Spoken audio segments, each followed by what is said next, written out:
कशाचं झाड आहे आणि किती उंच आहे?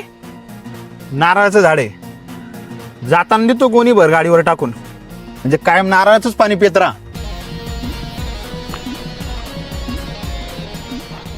ही बघा मॅडम, आपली 2 एकरातली डाळिंबाची बाग.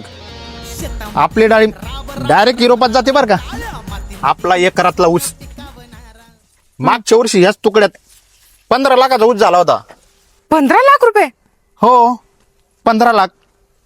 ते मागची केळीची बाग, डाळिंबाची बाग दाखवली ना, त्याचे सहज 20-25 लाख होत्यात. काय आहे, जर घरी जाऊन आईचे डबे जर उचाकले ना मॅडम, तर लाखभर सहज निघत्याल बघा. कसं आहे ना मॅडम, तुम्ही ते मागाशी पैशाचा विषय काढला ना, त्यामुळे हे सगळं सांगावं लागलं. आणि काय ना, तुमचं ते पुण्यातलं IT पार्क पण आमचा शेतकरी विकत घेऊ शकतो बरं का.